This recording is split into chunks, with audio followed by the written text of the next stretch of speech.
നൂറയും ആദിലയും തമ്മിൽ പൊരിഞ്ഞ അടി പൊന്നുമക്കളെ. ലൈവ് ജസ്റ്റ് നിങ്ങൾ കണ്ടവരാണെങ്കിൽ നിങ്ങൾക്ക് മനസ്സിലാവും. പൊരിഞ്ഞ അടി എന്ന് പറഞ്ഞാൽ മഹാ അടിയാണ്. ഞാൻ പറയുന്നത് നിങ്ങൾക്ക്, അതായത് എന്നെ വിശ്വാസമില്ലെങ്കിൽ നമ്മുടെ സീക്രട്ട് ഏജൻറ്റ് സായി കൃഷ്ണ പറയുന്ന ഒരു ഭാഗം ഞാനിപ്പോൾ വെച്ച് തരാം. ഓക്കെ, എന്നോട് പറഞ്ഞ് മനസ്സിലാക്കി കൊടുക്കുന്നുണ്ട്. ആൻഡ് നൂറോ wants to play like Aneesh കളിക്കുന്ന പോലെ ഒറ്റയ്ക്ക് ഒരു ഗ്രൂപ്പിലും പെടാതെ ഒറ്റയ്ക്ക് കളിക്കണം എന്നുള്ള ഒരു താല്പര്യം നോറ ആദിലയോട് വെക്കുന്നുണ്ട്. സോ അതൊരു സ്പാർക്കാണ്.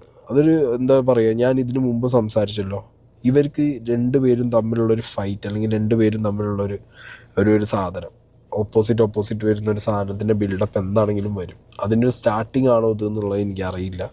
മേ ബി അങ്ങനെ ആയിരിക്കാം. കാരണം ആദില കുറച്ചും കൂടിയും കുറച്ച് എന്താ പറയുക, സെൻറ്റിമെൻ്റൽ സോഫ്റ്റ് കോർണർ ഫേസ് കുറച്ച് ആളുകളോടൊക്കെ കാണിക്കുന്ന ഒരു വ്യക്തിയാണ്. സോ അതുകൊണ്ടായിരിക്കണം മേ ബി നൂറ പറയുന്നത്, നീ അങ്ങനെ കാണിച്ചൊക്കെ ഇവിടെ നിന്നോ, ഞാൻ എന്താണെന്നുണ്ടെങ്കിൽ ആ പരിപാടിക്കില്ല, ഞാൻ ഒറ്റയ്ക്ക് കളിക്കാൻ പോകണം, എനിക്ക് അനീഷേൻ്റെ ഗെയിം ഇഷ്ടമാണെന്നുള്ളൊരു സ്കീമിൽ കാര്യങ്ങൾ ആര് പറയുന്നുണ്ട്.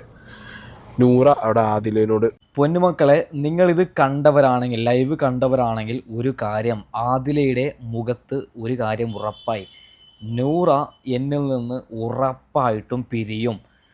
അതായത് നൂറയുടെ ബോഡി ലാംഗ്വേജും കാര്യങ്ങളൊക്കെ കാണുമ്പോൾ ആദിലേക്ക് ഉറപ്പാവുകയാണ്, ഇത് കൂടിപ്പോയ 10 അല്ലെങ്കിൽ 10-15 ദിവസമായിരിക്കും ഇവൾ എൻ്റെ കൂടെ നിൽക്കൂല എന്ന് നൂറയ്ക്ക് ആദിലക്ക് ബോധ്യപ്പെട്ടതുപോലെയാണ് എനിക്ക് പേഴ്സണലി തോന്നിയത്. ഓക്കെ, അതായത് പൊന്നുമക്കളെ, വലിയ പ്രശ്നമാണ്. ആദില നൂറ പിരിയാൻ വേണ്ടി കേരളത്തിൽ മിനിമം 60% ആൾക്കാരെങ്കിലും വെയിറ്റ് ചെയ്യുന്നു.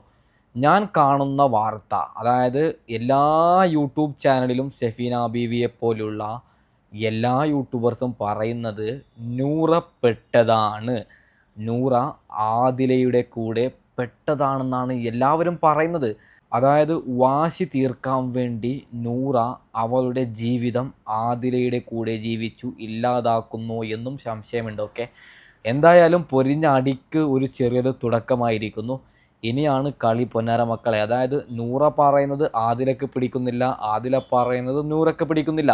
ഇത് നമ്മൾ ഉടനീളം കണ്ടതാണ്.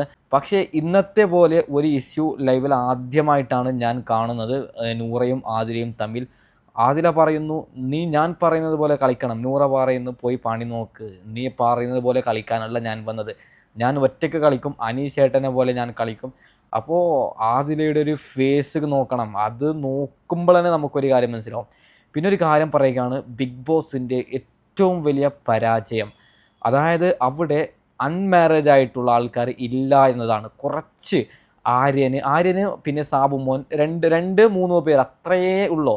അതായത് നൂറ ആദില എന്ന് പറയുന്ന ഒരു കോംബോയെ, ഒരു ലെസ്ബിയൻ കപ്പിൾസിനെ അതിൻ്റെ അകത്തേക്ക് അയക്കുമ്പോൾ ഇവിടെ ചുണക്കുട്ടികളായ 10-25 വയസ്സുള്ള നല്ല ആണുങ്ങളെ അതിൻ്റെ അകത്തേക്ക് കയറ്റി, അതായത് ബിഗ് ബോസിൻ്റെ ഒരു ബിഗ് ബോസിൻ്റെ പ്ലാൻ ഉണ്ടല്ലോ, ലവ് കോംബോ. അങ്ങനെ ആരെങ്കിലും നൂറയെ വളക്കുന്നുണ്ടോ, ആരെങ്കിലും നൂറയെ ലവ് ചെയ്യുന്നുണ്ടോ, അങ്ങനെ ഒരു കളി ബിഗ് ബോസ് ട്രൈ ചെയ്യണമായിരുന്നു. ഇവിടെ എന്ത് 40-50 വയസ്സായിട്ടുള്ള ഈ അക്ബർ, ഷാനവാസ്, ഈ അപ്പാനി ഇപ്പോൾ പുറത്തായി, ഇവരെ പോലെയുള്ളവരാണ് അതിൻ്റെ അകത്തുള്ളത്. ഇത് വളരെ വളരെ മോശമാണ്.